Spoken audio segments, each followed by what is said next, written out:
Hola a todos y bienvenidos a Ideas para Vivir Mejor. Soy Eugenio Paya Ruiz, lector empedernido, escritor y experto en desarrollo personal. Y hoy quiero traerte las ideas principales de un libro que se llama El consuelo de la filosofía. Está escrito por Alain de Botton. Año 399 a.C. Un hombre ya mayor está frente a sus jueces. No es un criminal, no ha robado, no ha matado. Lo que ha hecho, o aquello de lo que le acusan, es algo mucho peor: corromper a los jóvenes. Ese hombre se llama Sócrates, ni más ni menos que Sócrates. Y sus conciudadanos le ofrecen una salida elegante a su problema, ¿no? Dicen: pide perdón, dinos lo que queremos oír y salvarás tu vida. Sócrates respira, les mira y les dice que no. Él prefiere beber cicuta, prefiere morir. Esta situación nos plantea la pregunta de, oye, ¿qué clase de persona prefiere morir antes que decir aquello que no piensa? En el fondo todos hemos sentido alguna vez esa presión por encajar, ese empujón invisible que nos hace reírnos de un chiste que no nos hace gracia, por ejemplo, o que nos hace guardar silencio cuando lo que queremos es gritar una verdad incómoda. Esa incomodidad pequeñita, esa incomodidad casi imperceptible que se instala en nuestro pecho cuando no estamos siendo del todo honestos con lo que en realidad pensamos. Sócrates nos enseña que hay otra forma de vivir. Y ojo, Sócrates tampoco estaba defendiendo el ser impopular como deporte, ¿no? Sócrates no decía, si estás solo tienes razón, ni mucho menos, porque eso sería tan absurdo como creer que si mucha gente piensa de una determinada manera, entonces eso tiene que ser verdad, sí o sí.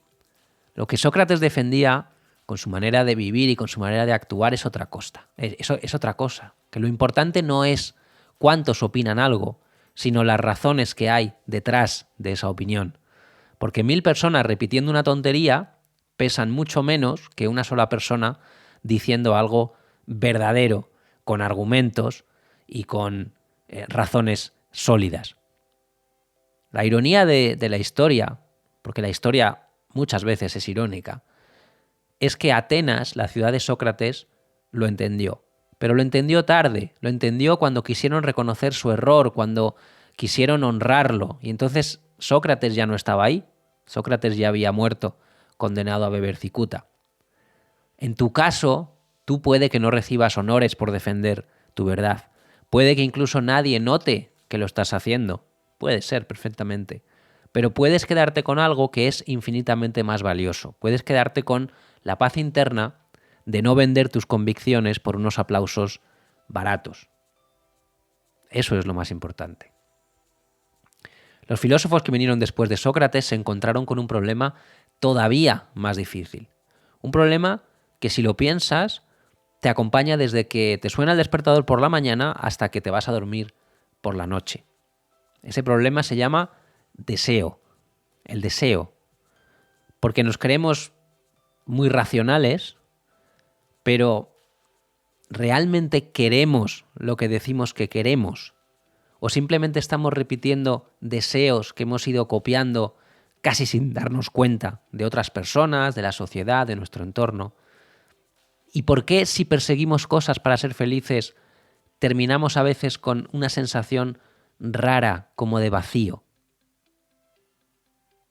Imaginad algo, imaginad un universo paralelo, versión lujo total, en el que vives en una casa enorme, la ciudad que la rodea brilla, tienes ventanales gigantescos por donde entra un sol diseñado solamente para ti, y en la azotea de esa casa tienes un helicóptero privado que está siempre listo para despegar. Parece una vida perfecta sobre el papel, ¿verdad? Pues según Epicuro, no lo es. A este filósofo griego muchos lo han imaginado como un tipo triste, un tipo enemigo del placer, cuando la realidad era justo la contraria. Epicuro dijo que el placer era el bien supremo y de hecho fundó una escuela para enseñarlo. ¿Y cómo era esa escuela que fundó Epicuro? Pues no como te la imaginas. Era una escuela llena de mesas sencillas, de pan, de aceitunas, de agua, de conversaciones tranquilas, de silencio también.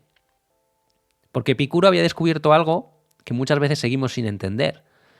Somos pésimos prediciendo lo que nos va a hacer felices. Pésimos, absolutamente pésimos. Creemos que queremos una casa enorme, pero lo que queremos en realidad es paz. Creemos que queremos un jet privado, pero en realidad lo que queremos y lo que nos hace felices es la libertad. Nos obsesionamos con el envoltorio y nos olvidamos de mirar lo de dentro. Epicuro clasificó el placer en 3 categorías distintas. Están los placeres naturales y necesarios, comer, dormir bajo un techo, abrigarte cuando hace frío, lo básico. Luego están los placeres que son naturales pero no necesarios, por ejemplo, pues comer bien, ¿no? Esos banquetes que recuerdas durante días. Y luego están los placeres que no son ni naturales ni necesarios. La fama, el poder, la riqueza, esos deseos que no nos llenan nunca, esos pozos que no tienen fondo. Cuando dejas de perseguir esas recompensas vacías, empieza a aparecer lo que él llamaba los placeres duraderos. ¿Cuáles son esos placeres? La amistad, la reflexión, la sensación de que eres dueño de tu tiempo, la sensación de que eres dueño de tu vida. Quizás seguimos buscando lo mismo a día de hoy, aunque lo que nos suele pasar es que confundimos la paz con casas enormes, confundimos la libertad con tener un avión privado y al final lo que buscamos todos es mucho menos espectacular que eso, pero muchísimo más profundo. Vamos ahora a Roma.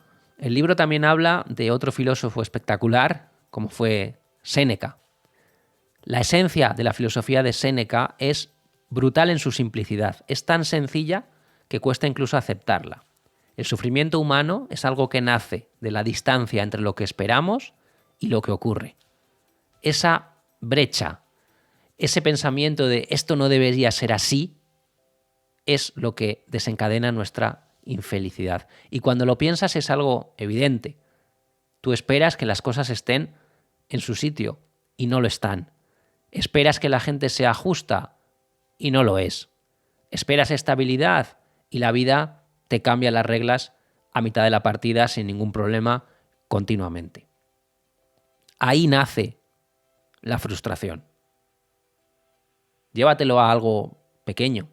Ayer mismo, ¿cuántas veces te pudiste enfadar por una tontería? Porque no encontrabas las llaves, por ejemplo. Pero el enfado no venía de las llaves. El enfado venía de la expectativa que tú tenías de que las llaves deberían estar aquí. Pero llévatelo también a lo grande, da igual. Normalmente, ¿qué nos pasa? Nos ponemos enfermo el día que más necesitábamos estar bien.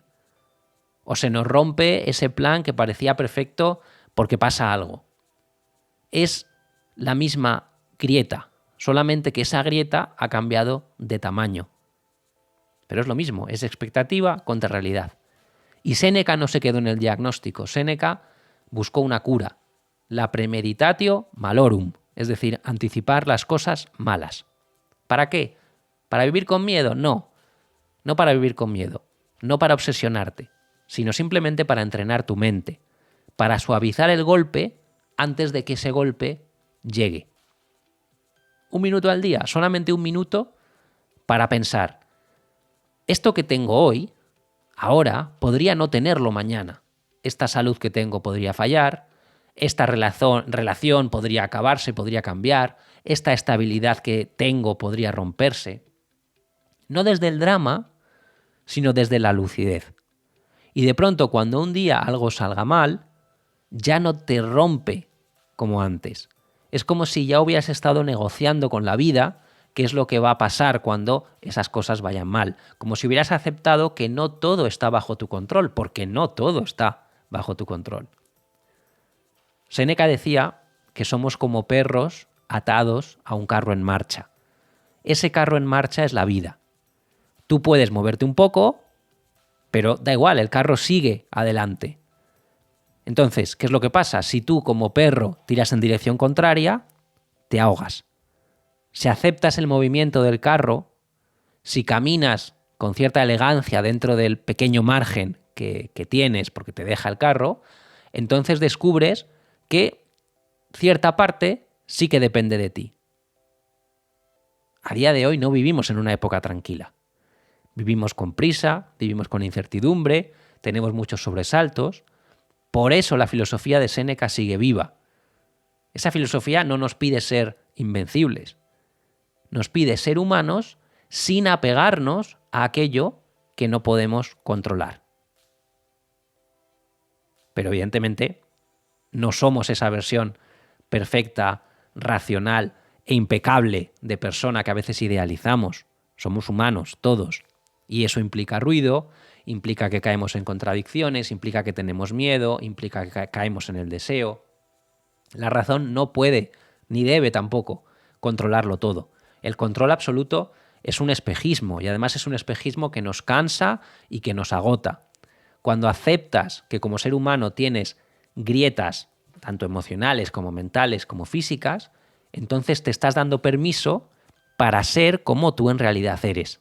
Cuando bajas el volumen de ese juicio, cuando sueltas esa exigencia de perfección con la que llevas años cargando, ¿no? Ser humano en realidad es eso, ¿verdad? Es tener cicatrices, es dudar, es tropezar, es ser un poco raro y convivir con todo ello sin castigarte por eso. Es reírte de tus rarezas en vez de intentar esconderlas. Es entender que esa mezcla caótica de luces y sombras es en realidad lo que te hace real. Vamos a otro filósofo, Montaigne. Él recorrió Europa como quien observa un cuadro, ¿no? Y descubrió algo que le llamó mucho la atención y que dejó por escrito. Lo normal no existe. Lo normal, lo que llamamos normal, es una costumbre, nada más. Una costumbre que va cambiando de país a país, que cambia de familia a familia, que cambia incluso de persona a persona. Lo que para ti es lógico y normal, para otra persona puede ser absurdo. Lo que aquí en este país parece elegante, en otro sitio, pues será ridículo. La forma de hablar, la forma de amar incluso, la forma de cocinar, la forma de reír, todo cambia dependiendo de dónde mires, incluso de en qué momento mires. ¿Qué significa eso? Que aferrarse a esto es lo normal, en realidad es construir un castillo sobre humo, es construir un castillo sobre ningún sitio. Y lo hacemos muchísimo, porque lo familiar nos da seguridad, porque lo que es distinto nos inquieta, porque es más fácil señalar que preguntarse por qué en este sitio, en esta cultura, esto es así. Ahí está el riesgo, cuando confundimos costumbre con moral, cuando confundimos hábito con verdad y cuando confundimos tradición con superioridad. La belleza, en cierta manera, está en lo distinto, está en lo raro, está en aquello que rompe nuestras expectativas, ¿no? En lo que al principio no entendemos bien. Entre todos los misterios que nos propone la vida, hay uno que siempre vuelve una y otra vez, ¿verdad? Tengas la edad que tengas, estés en las circunstancias que estés, haya salido bien o no las veces anteriores. Ese misterio es el amor. El amor, el libro también habla del amor.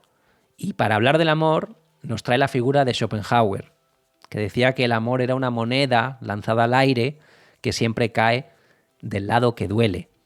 Para él, para Schopenhauer, los problemas del corazón no eran culpa de nadie, eran simplemente el efecto de una fuerza interior ciega que tenemos todos, que es la voluntad de vivir, una especie de motor que empuja a la vida a continuar a través de nosotros. Y eso es lo que, según Schopenhauer, nos hace enamorarnos, nos hace desear, nos hace elegir a alguien. No porque lo hayamos decidido libremente, sino porque la vida quiere seguir. Y le da igual a la vida si sufrimos por el camino o si no sufrimos. La vida lo que quiere es que la especie continúe. Y para él ahí estaba la trampa. Nos promete felicidad, pero lo que te entrega, tarde o temprano, es sufrimiento y es desamor. Eso decía Schopenhauer. Suena muy duro, pero también tiene cierta belleza trágica. Tiene esa misma fuerza, es decir, esa misma fuerza que nos hace sentir vivos puede hacernos daño por dentro. Entonces, si el desamor es inevitable, entonces no tenemos que verlo como un fracaso personal, sino como un hecho humano, simplemente como eso, como algo tan humano como respirar. Cada ruptura, cada pérdida, cada decepción dejan un vacío, evidentemente. Y en ese vacío empiezan a crecer cosas que antes no veíamos. Empieza a crecer más claridad, autoconocimiento incluso, humildad, fuerza. A veces incluso empieza a crecer de ese vacío una versión de nosotros mismos que ni siquiera podíamos imaginar.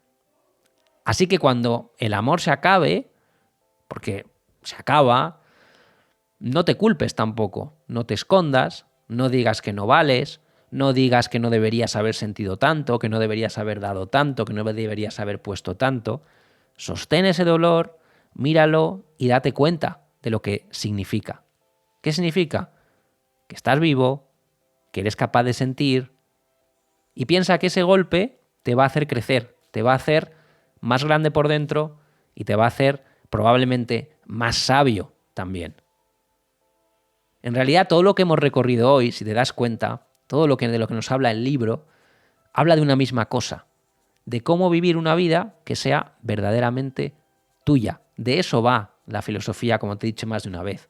Sócrates nos enseña que la integridad tiene un precio, pero también nos enseña que tiene una recompensa. Ese precio, pagas ese precio y recibes una recompensa. Epicuro nos recuerda que estamos persiguiendo jets privados y helicópteros cuando en realidad lo que anhela el alma de verdad es simplemente un poquito de paz. Séneca nos muestra que el sufrimiento nace de pelear contra aquellas cosas que en realidad no dependen de nosotros. Montaigne nos abre los ojos a la belleza de lo diferente. Schopenhauer, que es un pesimista, todo lo que tú quieras, nos deja claro que hasta el desamor peor es una prueba de que seguimos vivos. Quizá la filosofía, toda la filosofía se reduce a algo tan sencillo como aprender a vivir con un poquito más de conciencia, aprender a vivir con un poquito más de elegancia, si quieres, con un poquito más de humildad también. Así que, si te quieres quedar con algo de este episodio, para mí lo más importante es esto. No estás aquí para encajar en nada. Estás aquí para entenderte, estás aquí para aceptarte y estás aquí para construir paso a paso una vida que no necesites justificar. Una vida que cuando mires atrás en un momento determinado puedas decir, oye, no fue perfecta, pero fue mía. Bueno, espero que este episodio te haya inspirado y que te lleves al menos una idea que puedas poner en marcha hoy mismo. Si quieres seguir profundizando en todas estas ideas, pues te cuento que tienes disponible el volumen 1 de la colección de libros. Se llama Secretos para vivir mejor y es un compendio de las ideas y de las herramientas prácticas que tocamos en este podcast para que puedas tenerlas por escrito, para que puedas repasarlas y para que puedas aplicarlas en tu día a día y empezar a dar pasos reales hacia esa vida que deseas. Lo tienes ya disponible y te dejo el enlace directo en la descripción de este episodio para que le eches un vistazo sin ningún compromiso. Gracias de verdad por estar al otro lado. Si este episodio te ha aportado valor, pues compártelo con alguien a quien también pueda ayudar. Suscríbete al canal y sigue al podcast en Instagram. Y ahora sí, me despido. Un fuerte abrazo y hasta la próxima.